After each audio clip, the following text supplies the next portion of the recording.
Hi everybody. Today's project is about two very popular circuits. One is the Bedini SSG circuit, top, and the other is the JouleThief circuit.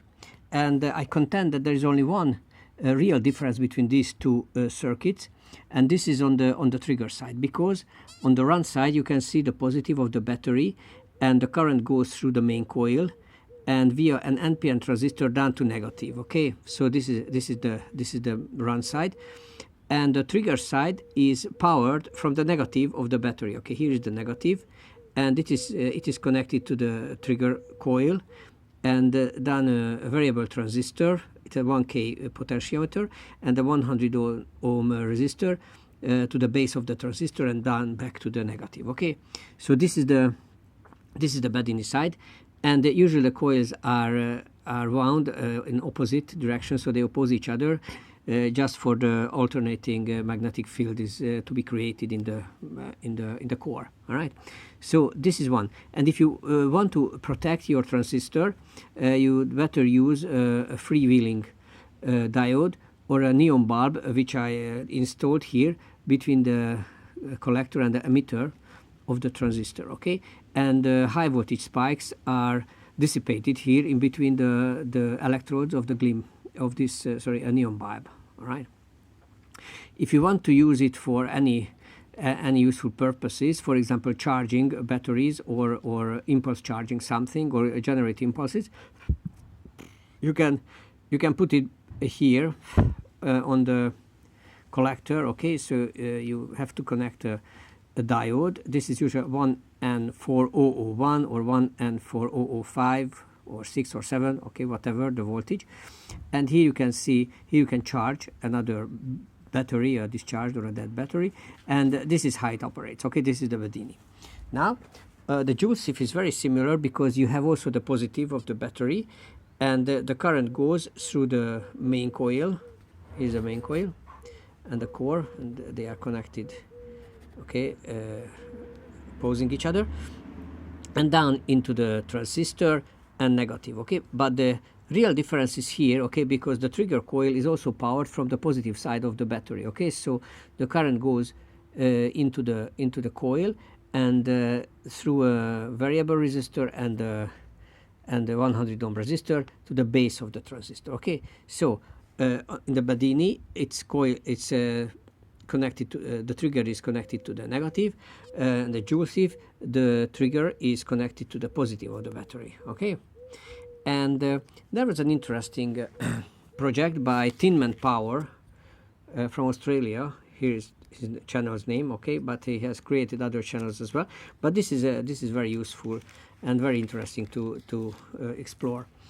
All right, so I can recommend it. And he had this step-by-stepper motor project, because he had stepper motors from some resource, and he changed them into a Bedini motor, which is interesting in itself, but not very useful, because so these motors are not very efficient for this kind of application, because they overheat pretty quickly, so they waste a lot of power, and so it's not very stable. But for demonstrative purposes, they are okay, I suppose.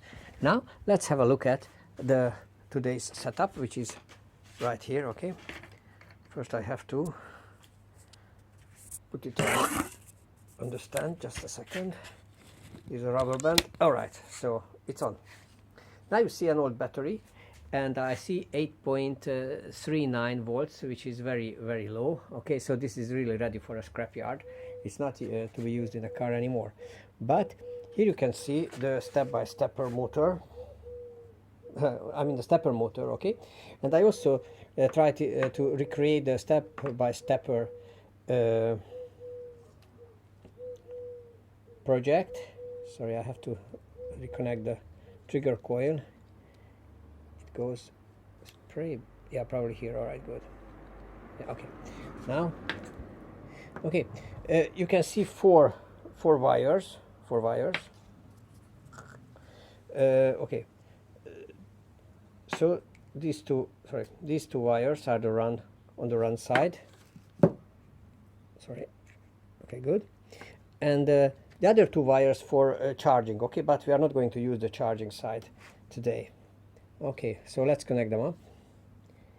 Here, first alligator clip, the second, and okay, and you have to flick the shaft, okay, and it runs. Okay. Yes, probably you can see the. Okay, here is a transistor, and here is a neon bulb, which is connected between the emitter and the collector. Okay, here is the base. Here is a resistor. Here is a variable resistor. And I suppose I put a diode between the base and probably emitter. Okay, so this is usually the case.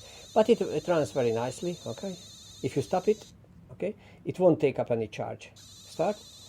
Okay, so okay, when I stop it, you can see the voltage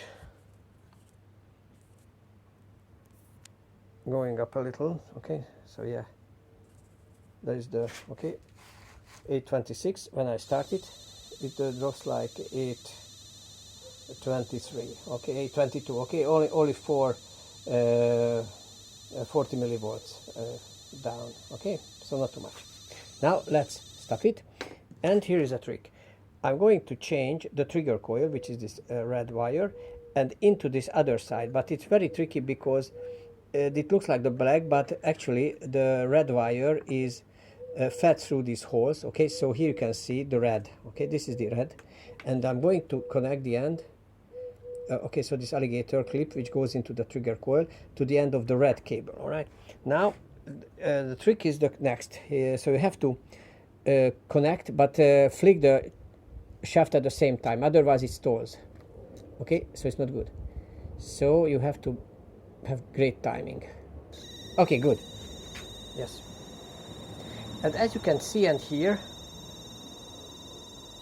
it's much faster, okay, because of the higher pitch hum, and the neon bulb is much brighter. Okay, yeah, much brighter. Probably higher voltage spikes are created, and if you take a look at it, it's 8.19. Okay, so it takes up more amperage. This is why the voltage has gone down, okay, deeper than before. Okay, now so this is the JouleThief configuration. All right, let's go back to the Bedini configuration. Okay, I'm going to connect it here where the black wire goes. Okay, so here you can see the black wire. It is fed through this hole, and it is connected. Okay, it comes up there. This is the end, and now the alligator clip to the trigger coil is connected to the black wire, as in the Bedini configuration. So it's absolutely safe. You just connect it, start it, and it goes. Okay, so it hums away very happily. But if you change it to the JouleThief, you have to be very quick on your feet. And oh, sorry, not working. No, sorry. Gee, I'm being very clumsy here. Jesus. Okay, good. Finally, thank you. Yes, thanks for bearing with me. Okay, because if it stalls, you can't move the shaft anymore. Okay, because it's powered. When the motor is powered, it holds the rotor so tight that you can't, or at least I can't move the shaft. All right, so I have to move it the moment or the second that I power up the coil.